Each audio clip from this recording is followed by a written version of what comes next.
All right, so picture this. You're Judith Parker. You're 30 years old, and you're standing in this dead silent courtroom in Boston, and you're up against your own father. You can see him and the judge, who just happens to be his old buddy, exchanging these smug little smiles.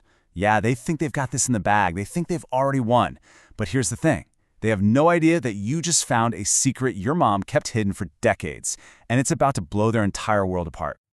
So how does that even happen? How do four little words, just whispered in a courtroom, topple an empire that was built on secrets and lies? We're going to get into exactly how she did it, step by step. This is a crazy story about control, defiance, and a daughter who was pushed way too far. But to really get how it all exploded in that courtroom, we've got to go back, way back. See, the fight between Judith and her father wasn't some new thing. No, this was the entire foundation of her life, and it had been simmering just under the surface for decades, right there in their Cambridge home. So on the one hand, you have Thomas Parker. To the world, he's this legal superstar, a titan of the courtroom. But behind closed doors, he was a complete control freak who micromanaged every single aspect of his family's life. And then you had his wife, Eleanor. She was the polar opposite. Quiet, reserved, but with this incredible, unshakable strength. She was the one who kept her daughter from drowning, Just this silent force of nature. The first real crack in that perfect family facade came when Judith was just a teenager. She walked in on her father with his young legal assistant. Of course, she told her mom, and 2 weeks later, her mother filed for divorce. And that's when Judith saw just how ruthless her dad could be. He used all his legal power, all his connections, not to be fair, but to punish her mother. After 20 years of marriage, he left her with practically nothing. Okay, so let's fast forward a bit. Eleanor eventually passes away from cancer, and you'd think Thomas Parker would leave it alone, right? Nope, he actually decides to contest his late wife's will, trying to snatch away the small inheritance she left for Judith. And guess whose courtroom the case lands in? None other than Judge Walter Wilson, his old law school roommate, his golf buddy, his business partner. I mean, come on, you can't make this stuff up. It's the definition of a stacked deck. And yeah, the whole game was completely rigged from the start. Judith and her lawyer hit a brick wall at every turn. They file a motion to get the judge removed for being biased, denied by the judge himself. Key evidence that would have helped their case? Whoops, suddenly it's lost or filed incorrectly. Friends who were willing to testify about her mother's wishes, they started getting threatening phone calls, finding their tires slashed. It was a clear strategy, drain Judith of all her money and all her hope. It got so bad that her own lawyer, Sarah, had to sit her down and tell her the truth. She said, "Judith, we are fighting a stacked deck. Wilson is never going to rule in our favor." The system wasn't just unfair, it was actively working to crush them.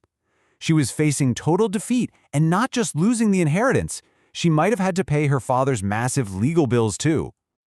So Judith is just completely defeated. She goes to her mom's house one last time before the final hearing, just to grab a few mementos to say a final goodbye.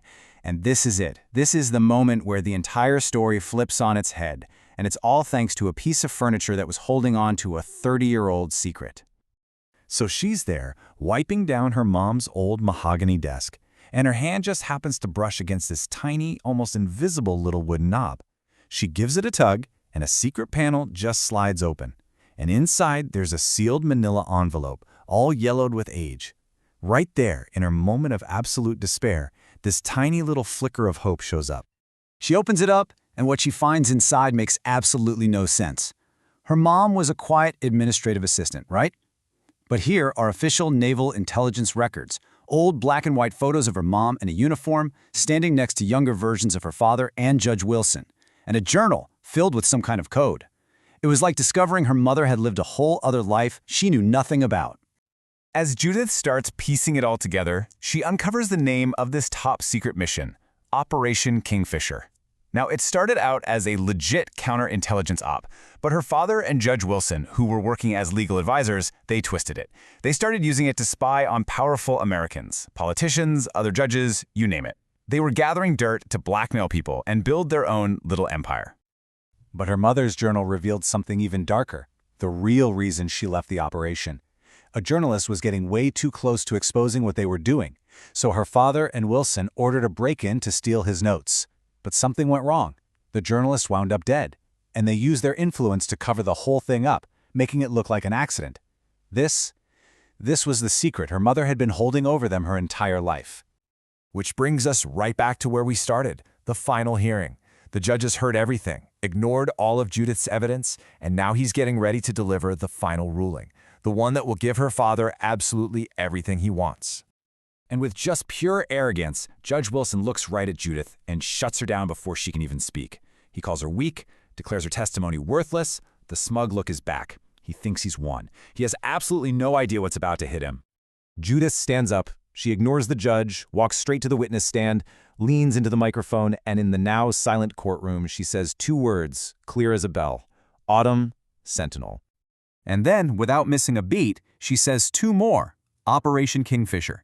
Now, to almost everyone else in that room, those words mean nothing. It's just gibberish. But to Judge Wilson and her father, it was a bomb going off. You could literally see the color drain from their faces. Wilson's gavel clatters to the floor. Their entire world, built on decades of secrets, was starting to crumble right there in that instant. Autumn Sentinel, Operation Kingfisher. See, those 4 words weren't random. They were the secret verification code for the operation's secure logs. By just saying them out loud, Judith proved she knew everything. And the reaction was immediate. The judge starts stammering, calls a recess, and practically runs off the bench. Her father is just frozen in his chair with this look of pure, unadulterated shock on his face. What happened next wasn't just a win in court. It was a complete and total reckoning. That one whisper set off a chain reaction that neither of those men could ever hope to contain. The power dynamic hadn't just shifted, it had completely inverted. Oh, the consequences were fast and they were brutal. Her father? He immediately withdrew every single claim against the estate. Judge Wilson? He announced he was recusing himself, took a very suspicious medical leave, and was forced to resign in disgrace. And of course, all that sudden chaos got the media's attention, which led to official investigations that uncovered years of corruption, completely destroying both of their careers. For good. But here's maybe the most powerful part of the whole story. Judith didn't stop there. She didn't want revenge. She wanted to honor her mother's quiet strength. So she took her inheritance and used it to start a foundation in her mother's name, the Eleanor Parker Justice Initiative, dedicated to helping other people who were fighting against a corrupt system. And this whole story leaves you with a really powerful question, doesn't it? Her mother and her daughter both knew the same devastating secret, but they chose to use it in completely different ways. It really makes you think. When you're finally in a position to stand up to injustice, what does it really take to find the courage to speak your truth?